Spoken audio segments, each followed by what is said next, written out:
notification to appear on the screen.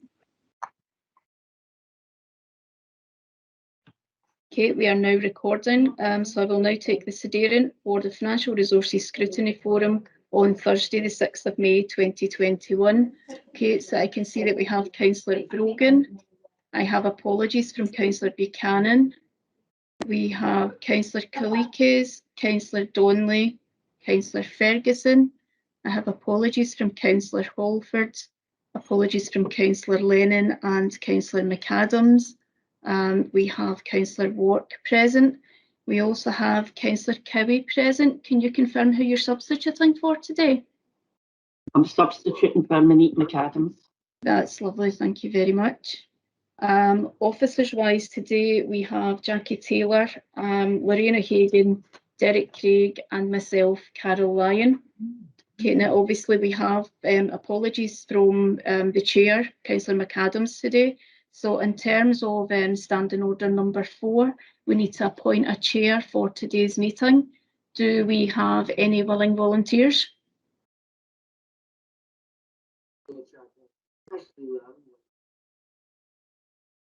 No? Anybody want to nominate anyone? No, I'll volunteer if that's okay. You'll volunteer, that's lovely. Is everyone happy with that? Before Jared nominates me. Yeah, I was just going to say. Yes, happy. Okay, that's lovely. So if you're happy to take the chair, Councillor Brogan, I'll just now hand over to yourself. Yeah, obviously Thank I'm you. not going to be as good as Monique, but I'll have a go. So welcome everybody to the meeting. So we'll just start off with any declaration of interests. No, don't see any declaration of interest. Minutes of the previous meeting. Any questions? Everybody okay with that then? Yep. Anybody want to nominate it? Second it? I can. I think I was at the meeting, wasn't I? Yes. Councillor Ferguson, happy to second. Right. Thank you. The next item, third item, and we're on page 7, and it's Capital Budget Monitoring 2021, the General Fund Programme, and it will be Jackie. Thanks, Chair. So this is our regular report on the capital programme for General Fund, and it's covering the period to the 26th of February this year, which is period 12 in our accounting year. If I take you to section 5 of the report, it details that we have a budget of £80.6 million for capital this year, and there's been no adjustments at the recent executive committee to that figure. At 5.2, we talk about what we expect our outturn to be for the year. So this is what we expect our spend levels to be by the end of the year. Now, we do have the added interest of COVID this year across all of our financial reports. But however, in summary, if we exclude costs of COVID, there is an expected resource underspend of £9.7 million for capital, and that's linked to timing of project spend. So we will spend that money, it will just be into the next financial year. We are currently finalising our year-end position and will report that to the Executive Committee in June. So I'm on page 8 now, and at section 5.3, there's some sections that cover the costs of COVID. Now, you may remember that we had included within our capital budget for the year estimates of £7.891 million for COVID, and we have a budget to pay for that. As covered at section 5.4, the Council has received additional funding in relation to COVID, and we will cover that in a bit more detail when we move on to the revenue report. However, the Executive Committee was asked that these extra funds that we've received could be used to pay for the COVID costs of capital. So that £7.891 million that we had identified a budget for in capital is no longer needed to meet those COVID costs, and they could now be allocated to other projects.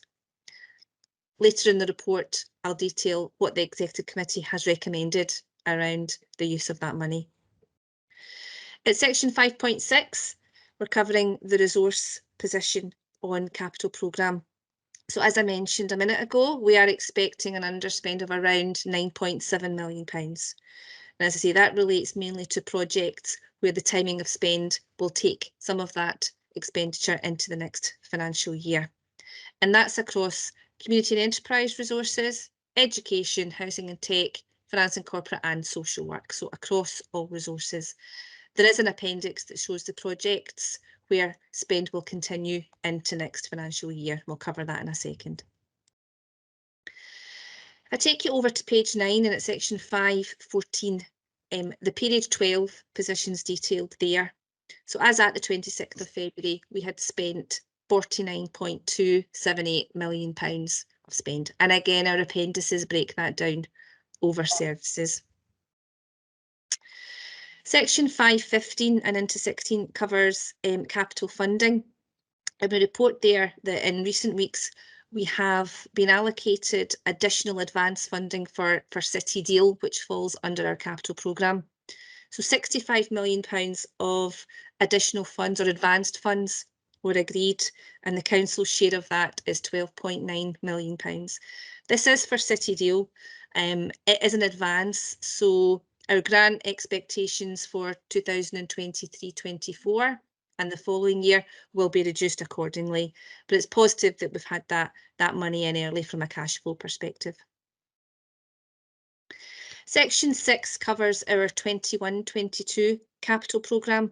Now, we do have an approved capital programme for the financial year that we're now currently in 2021-22, but there are a number of items which will impact that approved programme. The first of those is covered at section 6.2, and that was the local government settlement and the Scottish budget that was announced in January actually. What that did was confirm our general capital grant figure for 2021-22, and that actually meant that our capital grant was £180,000 more than we had expected. So relatively small amounts in the grand scheme of things.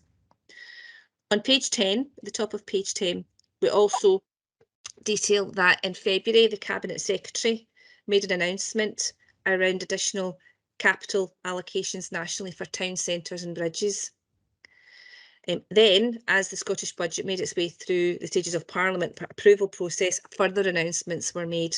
That was around £40 million of capital funding for green recovery. And that comprises national allocations of £15 million for active travel, £10 million for energy efficiency, £10 million for biodiversity, and £5 million to support emissions reductions in the agricultural sector. However, it was also advised that in order to provide for these green recovery monies, the capital allocation that had been announced for both town centres and bridges would have to be reprofiled. So instead of £82 million being provided for, it would now be spread over 2 financial years to facilitate that extra money for green recovery. Now, we haven't been advised yet of any of our specific allocations for those funds. When we do know that, we will bring them in to our budget. At section 6.6, we cover the proposals around the COVID funding that has now been released. So that's £7.891 million that I talked about earlier. As that budget has now been freed up, a decision can be taken on how that's used, and that was considered at the Executive Committee last week. And it was suggested that consideration should be given to ongoing projects and programmes of work. So what was proposed was that the £7.891 million could be spent on contributions towards Larkhall Leisure Centre and towards digital transformation. Now, as I referenced in section 6.8, there is a cross-party working group that is looking at leisure and SLLC, and it's anticipated that that group will conclude its work and report before the summer recess. So it was suggested that pending the outcome of that group finalising and reporting back to committee, that some of the capital funding that's been released could be earmarked for Larkhall Leisure Centre. It was proposed and agreed that an update paper on the 21-22 budget, which would include details of both those projects, would be brought back to the Executive Committee for consideration in June. That's probably what I would highlight in the report. If I take you to the appendices, on page 12 in Appendix A, this is proposed adjustments that were agreed by the Executive Committee, but they relate to financial year 21-22. So that includes additional funding around Langlands Moss Boardwalk, and also some adjustments around education, which net each other off. So there's no impact for the current year 2021's capital programme. On page 13, we show the split of our £80.6 million budget over resources. So the bottom part of the table shows each resource and their budget for capital. And then on page 14, we have the detailed information about services, what budget they hold, and the level of spend that they have made to date. And in that right-hand column, we have our actual spend that totals the £49.278 million that I mentioned earlier. On page 15, we have the income that makes up our capital programme. And again, as I mention every meeting, the majority of our funding comes from borrowing and from Scottish Government capital grant. There's obviously a substantial amount there in relation to 1140 hours for early years delivery. On page 16, this is the list of projects that I referred to earlier, where spend will continue into the new financial year. And you can see the list of projects there. And on the right-hand side of that table, when we expect those projects to be complete. And then on page 17, we move on to the physical progress on projects, and I can hand over to Derek to take us through that. Okay. The build executive summary then on page 17 highlights that there is one project reporting at that period as behind programme. Over the page on page 18, members will note that it's noted as Universal Connections in East Kilbride, a fairly small project, but it's been impacted by some flooding caused by the inclement weather. So that's delayed us slightly from completing that project.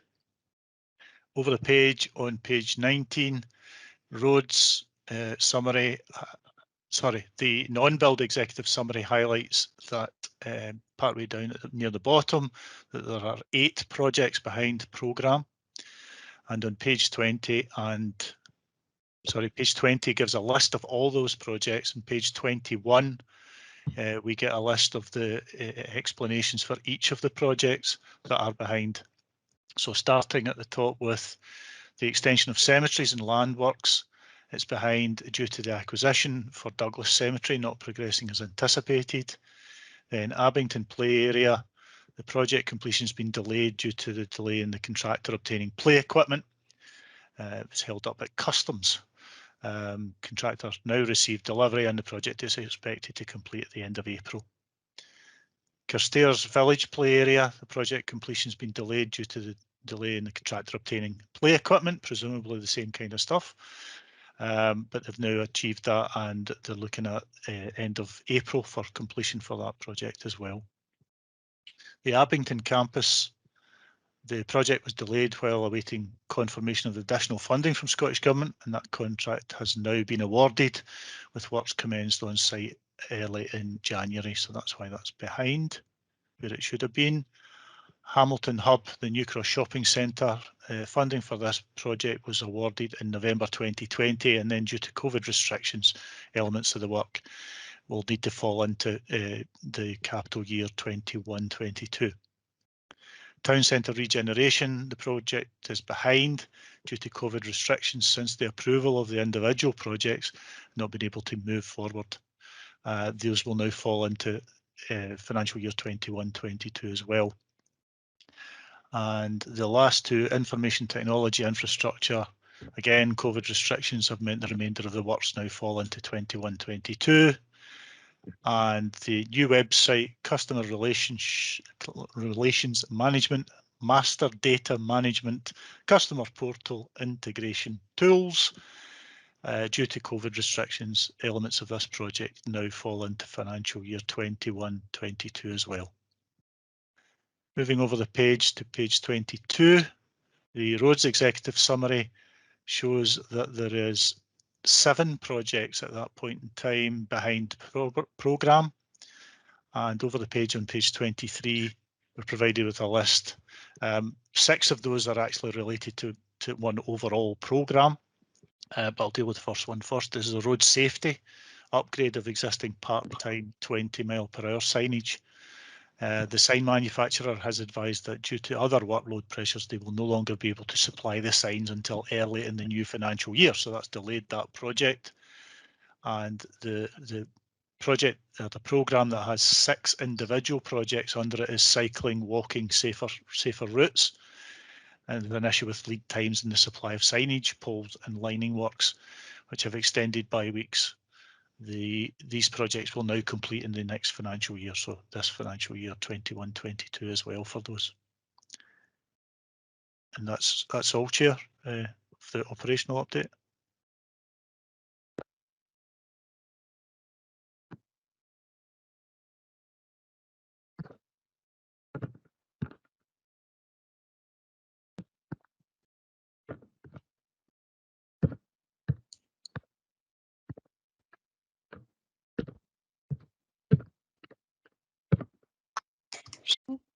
I keep going in and out of mute. Okay, any questions for Jackie or Derek? No. Okay, Grant?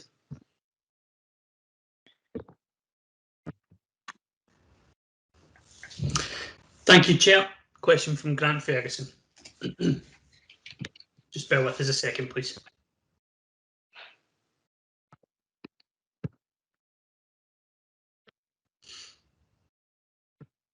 Just checking through the notes here, do bear with us.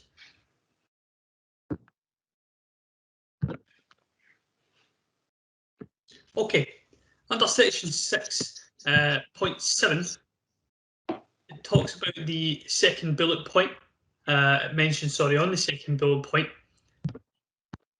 regarding the money coming in of 1.8 roughly million. Does that cover a year in terms of timeline, or because I know that other projects are under that there that IT have, but I'm just wondering that amount, I want to know what that consists of. What does it involve of? What project would that cover? I can take that, Chair. Thank you. Thank you, Jackie. Councillor Ferguson, that is the balance of funding from the COVID budget that's no longer needed.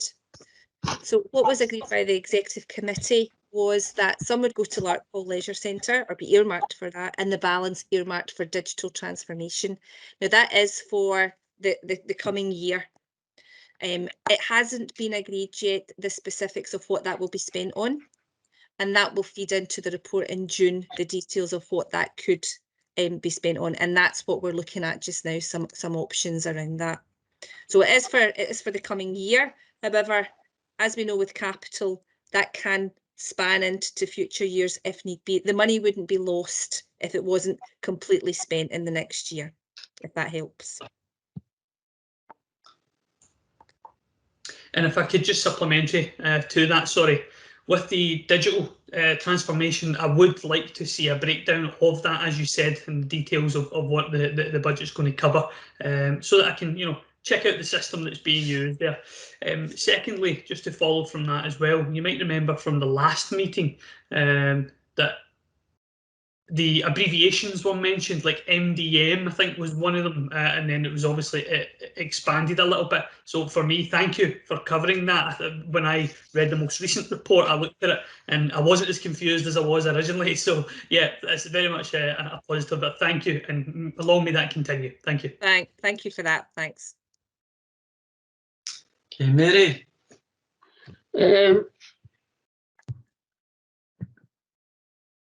Yeah, have we got a breakdown of what the Hamilton Hub is supposed to take? And what is that about, the Hamilton Hub? Is that Derek? Yeah. I can answer a wee bit of it. It's very, very high level at this moment in time. The new Right. Cross Shopping Centre went out of business basically and reverted to the council. So the hub, we're looking at what that will be basically. Not, I mean, it's not been decided yet. And part of the problem is that we've not actually been able to get MD in to actually start looking at what it might be used for. So I can't really tell you what's in the hub yet, but the intention is to look at that whole property as a whole and try and repurpose it. Okay, that makes sense. Okay, any other questions? No, could I have a mover and a seconder, please? I'll move. Thank you, Mary. I'll second. Thank you. If we move on to 3B, which is on page 31, and that's Capital Budget Monitoring 2021, and it's a housing capital programme. So over to Jackie again. Thank you, Chair. So the same time period being covered in this report is to the 26th of February, but this time for housing. A more simple report. Section 5 covers the financial implications, and the housing capital programme for the year totals £48.1 million. We do expect that as we finish off our year-end work that we will have spent that £48 million this year. At the period we're reporting to the 26th of February, £36 million had been spent. If I take you to the appendices, on page 33, Appendix A, we see the funding for the capital programme detailed in that table, which encompasses budget from their revenue pot and also grant in relation to Scottish Government monies for council houses in the main. Over on page 34, we have our lovely pretty graph that shows the profile of spend over the year, what we expected and what we've achieved. And as I reported last time, obviously there's quite substantial differences from what we initially anticipated to what we've achieved, and that's due to COVID. The physical progress on projects are covered from page 35, and Derek can take us through those. Thank you. Yes, on page 35 then the summary shows us that there are 13 projects behind programme at that point in time, and over the page on page 36 there's a list of them. I'll just run through from the top down. So Curtin and Fleming Court sheltered housing complexes and an internal area upgrade have been delayed due to COVID. The Glebe Gardens sheltered housing complex, there was some external fabric repairs, but they were also delayed due to COVID, due to the internal issues that we couldn't access. Smileham area phase 2 resurfacing. This project slipped and it's running a bit later than we envisaged because we've had issues with tree roots that are in neighbouring owners and damaging our pathways and such like, so that's taken a bit longer. At Strathcona House, again, an internal area upgrade. We've been again delayed because of the COVID restrictions. The Edelwood deck access blocks, we have been out to tender, but we did experience a delay at design stage getting that out to tender there, but I know that that's just back in recently. At May Gardens, again, a sheltered housing complex, but with external repairs, but again, internal problems accessing due to COVID restrictions at this moment in time. And then the next one is the retaining walls at Cumberland Bank in Hamilton. We've had a delay with basically getting some design and programming of this project moving forward just because of the COVID issues with staff. Swin Hill Travelling Persons site, we actually are delayed there, not because of COVID this time, it's a much more technical delay. We discovered that the land had been contaminated, so there was a bit of gas monitoring had to be carried out, and some further works had to be done to clean up that area before proceeding with the project for the waste management upgrade. And at the bottom of the page, Strother Hill phase 2, the project dates, we've had to realign them to the first phase of the contract as well. We're trying to see about progressing them in tandem with the first phase because that was delayed already by COVID. The various blocks over the page, on page 37, sorry, the various blocks for close painting, we've had to retender that because individual owners' costs needed to be apportioned accurately, and they weren't in the first tenders that we received. We weren't able to apportion that out. At Twin now, I think members might recall that this has been delayed already. It's still delayed. We're still having issues getting access to the land to fix this retaining wall. And the last couple, the 12 West Wellbrae Crescent, has been, the completion of that has been delayed due to some weather in that period. And the last one was various lockups. That project has been delayed due to COVID infections, as well as some poor weather at the time. So those are the reports for the housing programme. Okay, thank you to both of you. Do you have any questions for Derek or Jackie? Okay, that's very good. Can I have a mover and a seconder, please? I think there's one Can I- is it The one? Donnelly? Okay, Mary. Yeah, it's Cumberland Bank, and in terms of all the other ones that are works that are behind programme, there's no change to the overall costs for these programmes, are they? That's point one. And could you explain to me the Cumberland Bank wall?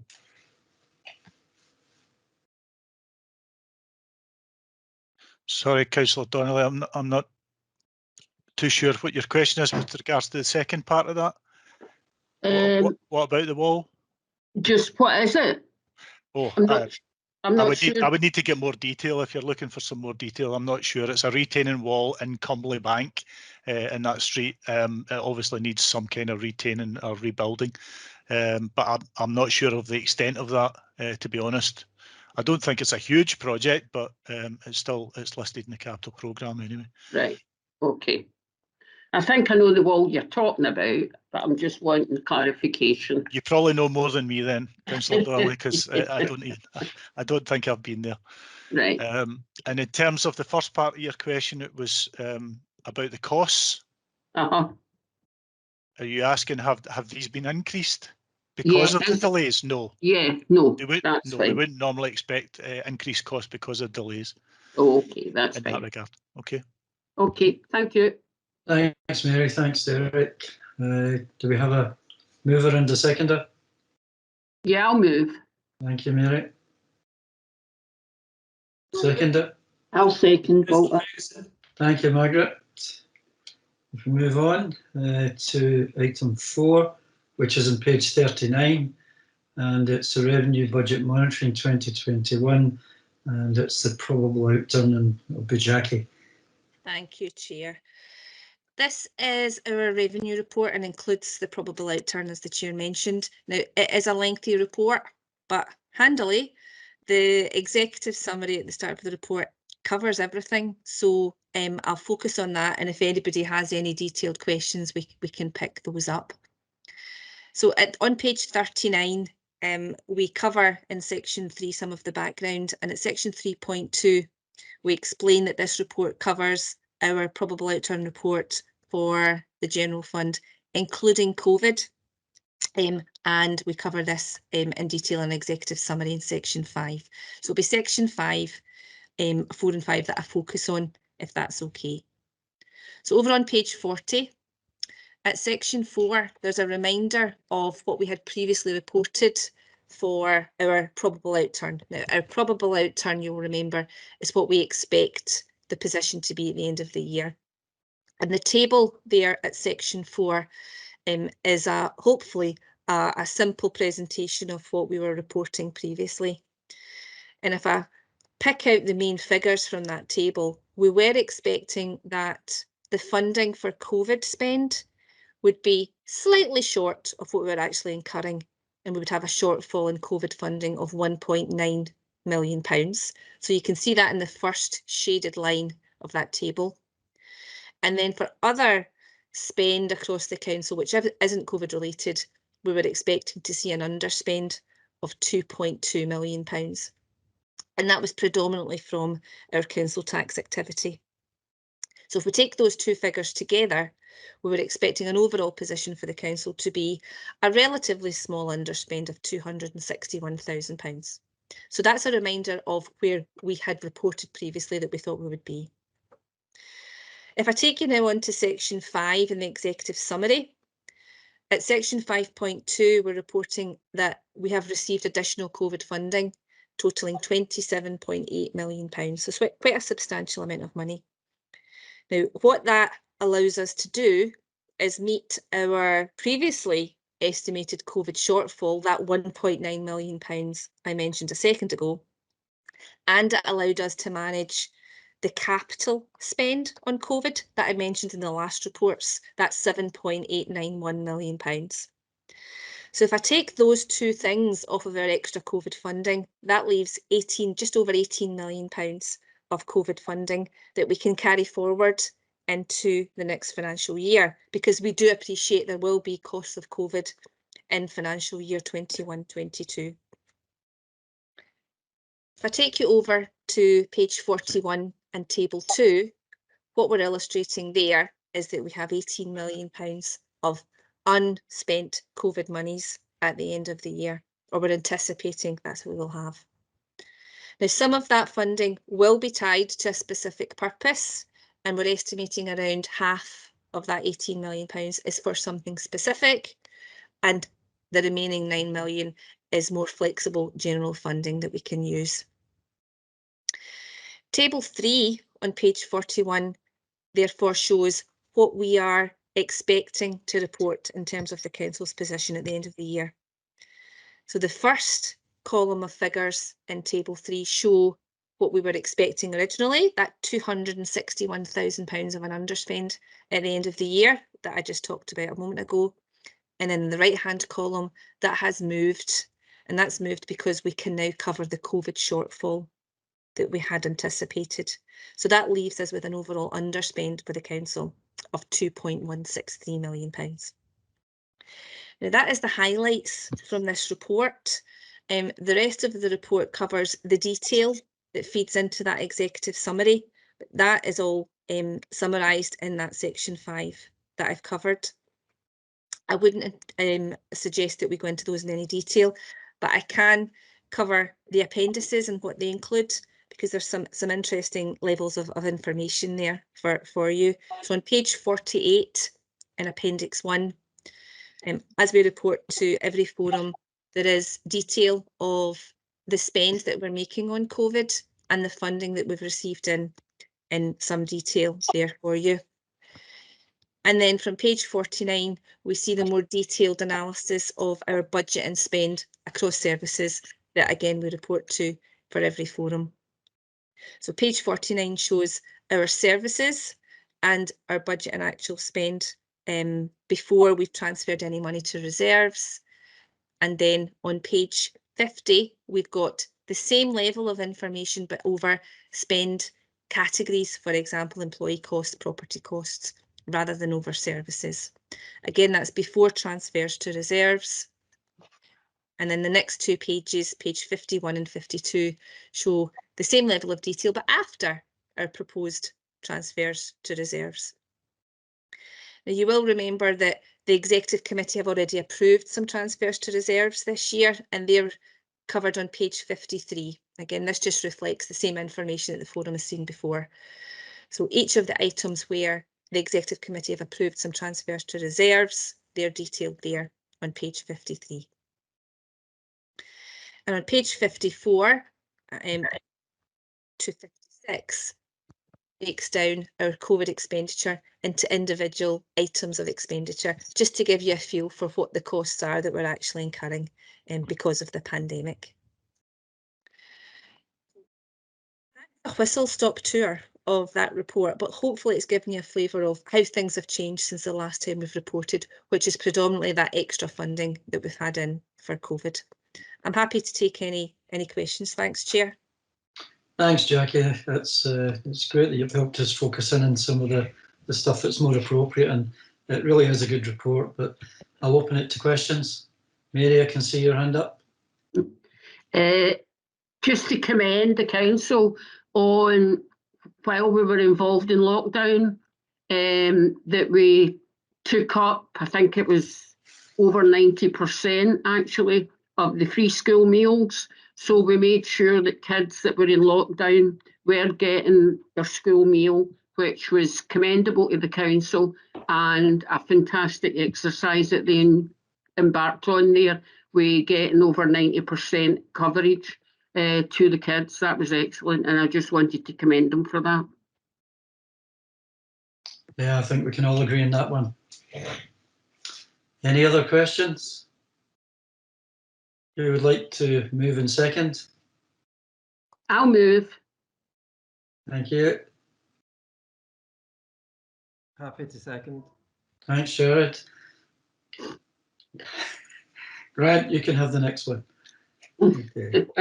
Item 5 is on page 59, and it's the revenue budget monitoring, and it's a detailed resource analysis, and I think that's over to Lorraine.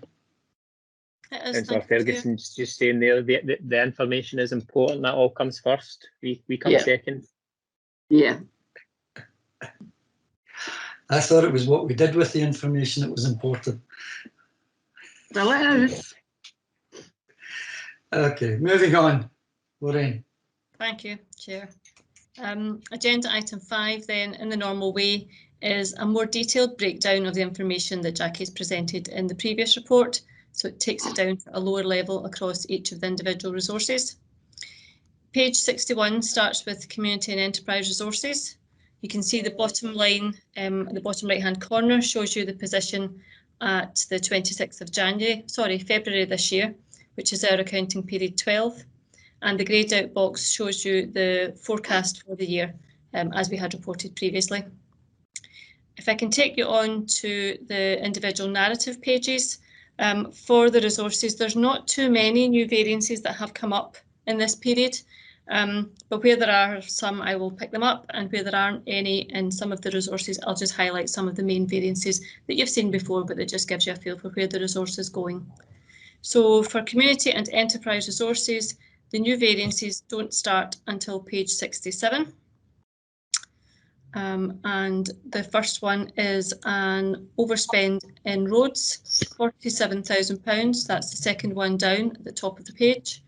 And that's within fleet service charges for vehicle maintenance. And the overspend is mainly due to a higher than expected level of ad hoc repairs.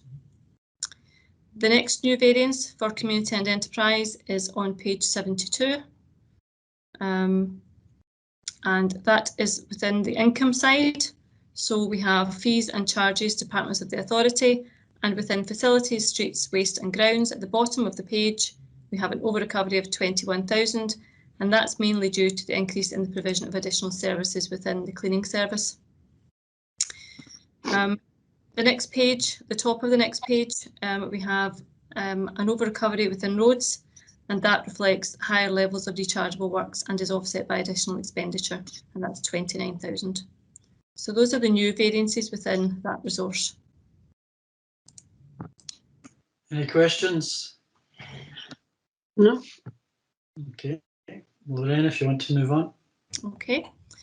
Education resources then starts on page, bear with me, page 81.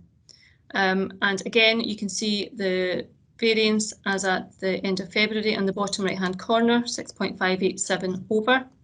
And the forecast for the year is in the greyed out box, and again is exactly the same as you saw last period.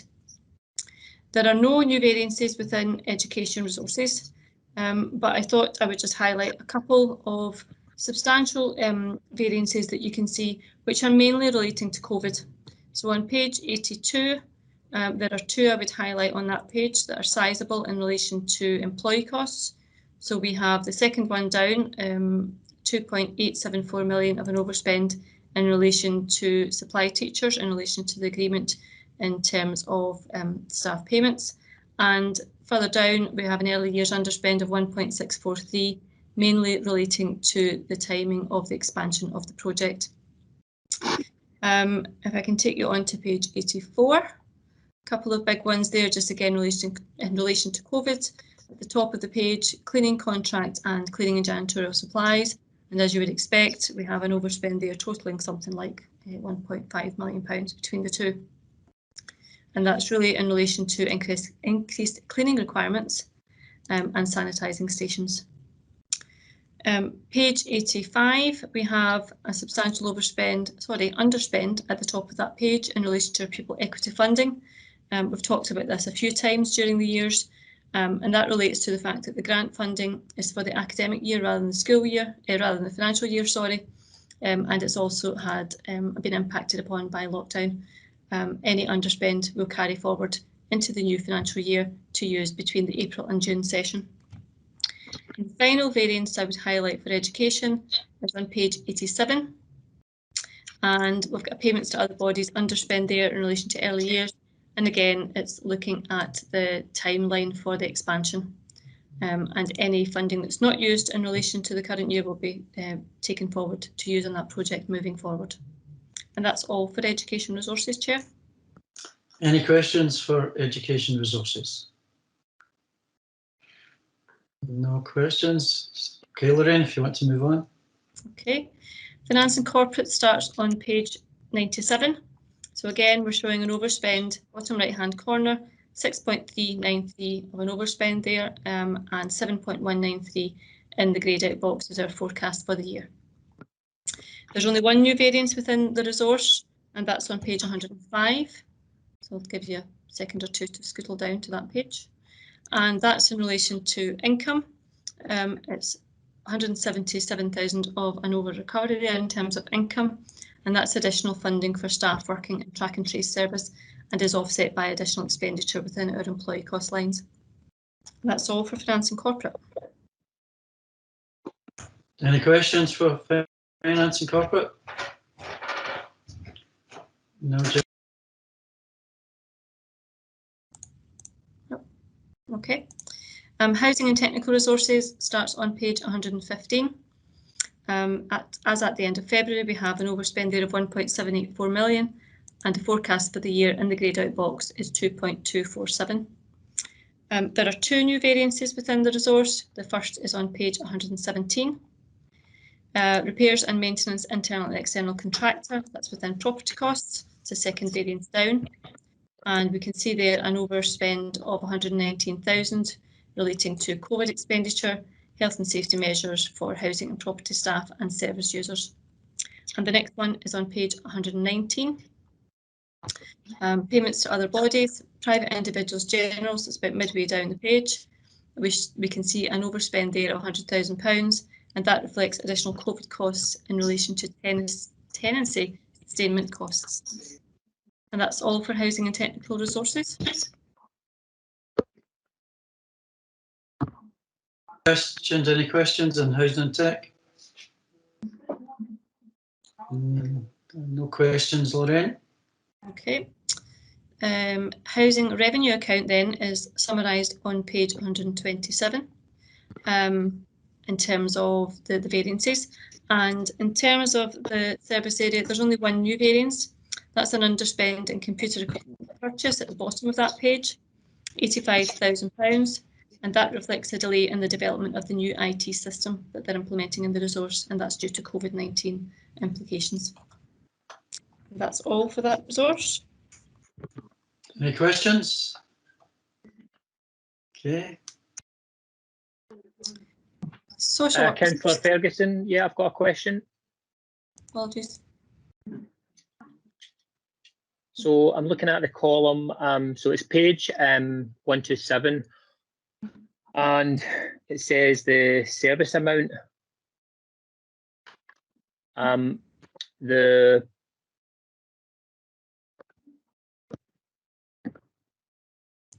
we've got HRA on there, but there's, yeah, so it's, so the service amount column,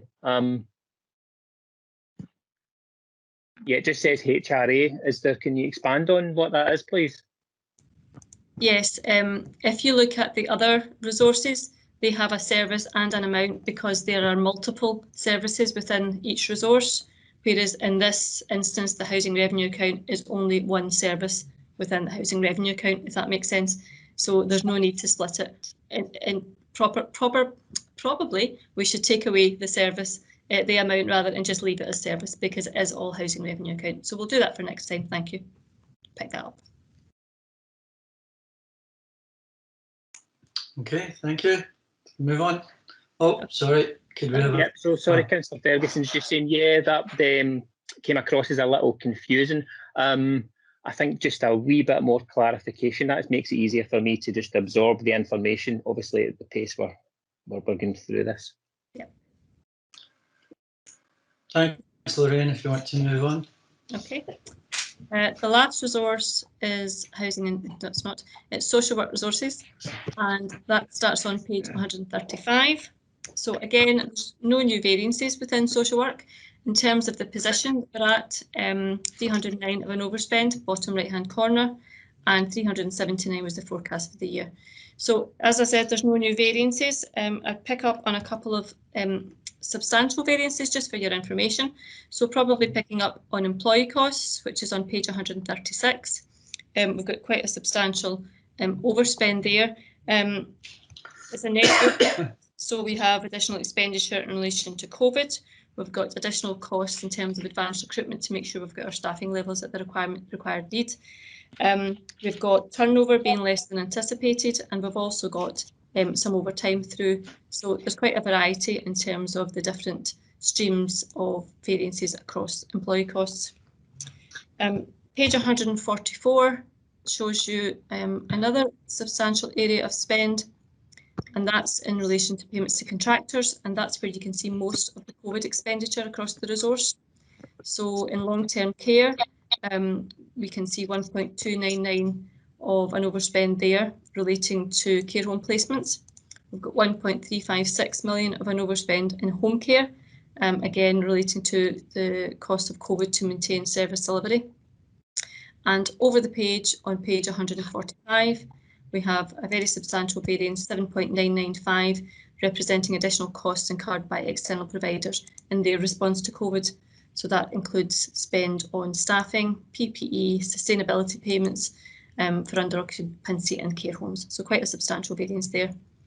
And the offset of all of that you can see on page 146, where we have a substantial over recovery of income, 16.441 million, and that is, as I say, offsetting the spend that we've incurred in the resource for COVID. And that's all for social work. Thanks, Chair. Thank you, Lorraine. Any questions on social work?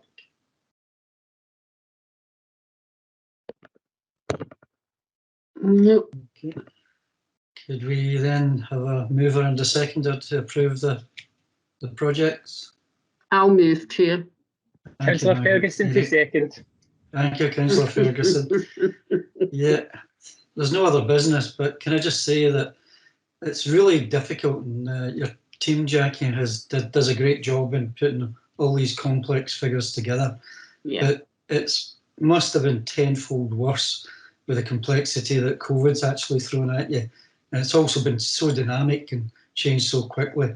I'm really impressed with the outcome here, and also with the way you have categorised most of the items, because they actually make sense to me, as opposed to having to ask a lot of questions. So if you take the thanks back for this team, I think it's been a great job. Thank you.